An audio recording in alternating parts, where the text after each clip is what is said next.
विधायक तोड़ के लाइए, मैं आपको मुख्यमंत्री बनाता हूँ सशर्त समय। आपने जो वादे किए थे, जो सपने दिखाए थे, उसको तो समय पे पूरा करा दें। इसलिए अब सूचना आ रही है कि 1 दिसंबर को मैनपुरी छोड़ के रामपुर जाएंगे अखिलेश यादव। नेताओं के बस का नहीं है कि वो भारत को जोड़ पाए। मैं बहुत कड़वी बात बोल रहा हूँ।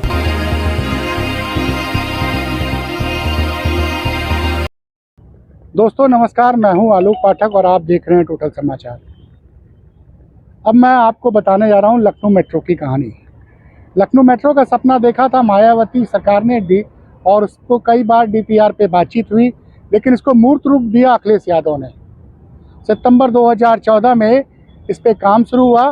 पहले फेज में 4 बाग से लेकर ट्रांसपोर्ट नगर तक का 8.5 किलोमीटर की मेट्रो लाइन बिछाने का काम शुरू हुआ। पूरी मेट्रो लखनऊ में जो चली है वो 7 सितंबर 2017 को पब्लिक के लिए खोली गई, ट्रांसपोर्ट नगर से 4 बाग के लिए। और अब आज की डेट में आप एयरपोर्ट से चढ़कर सीधे मुंशी पुलिया तक जा सकते हैं। पूरे मेट्रो की जो लंबाई है 22.5 किलोमीटर। ये कहानी इसलिए भी बतानी ज़रूरी है कि सपना देखा मायावती ने, उस पर काम शुरू किया अखिलेश यादव ने, और इसका जो ट्रायल रन हुआ था वो दिसंबर 2016 में हुआ था, लेकिन पब्लिक के लिए ऑपरेशनल हुई है 7 सितंबर 2017 को। योगी जी ने इस पूरी योजना को, योगी सरकार ने इसको कंप्लीट कराया और आज की डेट में ये 22 किलोमीटर की मेट्रो लखनऊ की शान है। आप मुंशी पुलिया से सीधे एयरपोर्ट तक जा सकते हैं, काफ़ी समय बचता है, पोल्यूशन भी ख़त्म होता है। विकास दरअसल इसी तरह से होता है। सपना एक सरकार देखती है, दूसरी सरकार उस पर काम करना शुरू करती है और तीसरी सरकार जनता के हित के लिए उसको बहुत तीव्र गति से पूरा करती है। तो उम्मीद है कि अभी चूँकि 22 किलोमीटर का पूरा रास्ता तैयार हो चुका है काफ़ी दिनों से, एयरपोर्ट से लेकर मुंशी पुलिया तक, तो योगी सरकार लखनऊ के और हिस्सों में भी मेट्रो की सेवाएं शुरू करेगी ताकि लखनऊ की और जनता भी मेट्रो की सुविधा का आनंद ले सके। और 2 दिन पहले भी मैंने ये वादा किया था कि टोटल समाचार हर सरकार के अच्छे विकास को जरूर दिखाएगा। हमारी न योगी सरकार से न योगी जी से कोई नाराजगी है।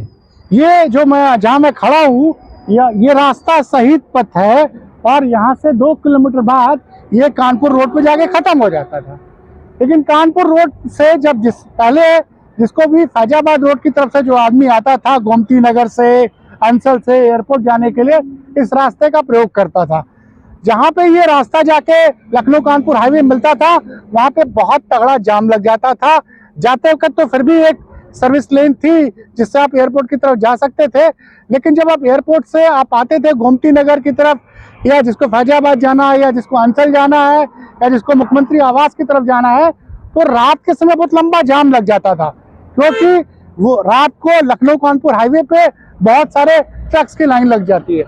इस हाईवे की प्लानिंग की गई थी 2018 के आसपास कि शहीद पथ से एक फ्लाईओवर बना दिया जाए जो सीधे एयरपोर्ट तक, जिससे लोग पहुंच सके और लोगों की फ्लाइट न छूटे। बीच में जमीन अधिग्रहण की वजह से में कुछ विवाद था, मामला कोर्ट में गया, लेकिन अब फ्लाईओवर है जो शहीद पथ को सीधे एमएससी एयरपोर्ट से जोड़ रहा है, जिसकी लंबाई लगभग 2 किलोमीटर है और जिसको बनाने में 134 करोड़ रुपया खर्चा हुआ है। उसका उद्घाटन कल मुख्यमंत्री योगी आदित्यनाथ और राजनाथ सिंह करेंगे। इससे एयरपोर्ट जाने वाले न सिर्फ लखनऊ बल्कि पूर्वांचल, मतलब गोरखपुर और फैजाबाद से भी कई लोग यहाँ फ्लाइट पकड़ने आते हैं, उनको बहुत राहत मिलेगी। अब उनको शहीद पथ के और लखनऊ कानपुर हाईवे पे होने वाले जाम से मुक्ति मिलेगी, समय बचेगा। बहुत लोगों की जो फ्लाइट छूट जाती थी वो अब नहीं छूटेगी। तो लखनऊ के विकास के लिए ये जो फ्लाईओवर बना है, कम से कम जिन लोगों को एयरपोर्ट जाना होता था शहीद पथ के जरिए, अब जाम से मुक्ति मिलेगी, लोगों का समय बचेगा और काफ़ी पैसा भी बचेगा। इस तरह के काम सरकार और करती रहेगी तो जनता का फायदा होगा। और कल या 10 तारीख को तो विदेशी निवेशक आ रहे हैं। जब ये देखेंगे तो बहुत ही प्रसन्न होंगे। मुझे लगता है अच्छे मूड में वो होटल पहुंचेंगे, जाम में नहीं फंसेंगे, तो दिल खोल के निवेश करेंगे, जिससे उत्तर प्रदेश के लोगों को रोजगार मिलेगा। हम सब यही चाहते हैं कि उत्तर प्रदेश में रोजगार आए और हम देश में नंबर 1 प्रदेश हर मायने में बने, न सिर्फ आबादी में बल्कि औद्योगिक उत्पादन और रोजगार देने के मामले में। मैं इसलिए कह रहा हूं क्योंकि जब मैं दिल्ली यूनिवर्सिटी पढ़ने गया था 1986 में, मैं बनारस से गया था, मेरा व्यक्तिगत दर्द है, वहां मुझे बिहारी कहा गया, मुझे बिहारी कहा जाता था। बनारस और बलिया के लोग बिहारी माने जाते हैं, तो वो अपमान मैंने झेला। और आज से 6 साल पहले मेरी बेटी लखनऊ से मुंबई गई थी पढ़ने के लिए, तो उसको लोग भैया कहते थे। मतलब हम यूपी वालों का, ठीक है पूरा देश एक है, लेकिन हम यूपी वाले जब बाहर जाते थे तो हम लोग को बिहारी या भैया कह के जो शब्दों का इस्तेमाल वहां की जनता करती थी, उससे हम लोग का अपमान होता था। लेकिन अब ये विकास की परंपरा शुरू हो गई है, अच्छी यूनिवर्सिटीज बनेंगी, बच्चे यहीं पे पढ़ेंगे और बड़ी बड़ी कंपनियां आएंगी, निवेश करेंगी, लोगों को रोजगार होगा, ताकि हम यूपी के लोग को लखनऊ से बाहर निकल के मुंबई या दिल्ली रोजगार ढूंढने के लिए जाने की जरूरत नहीं पड़ेगी। राहुल तिवारी के साथ मैं आलोक पाठक, टोटल समाचार के लिए।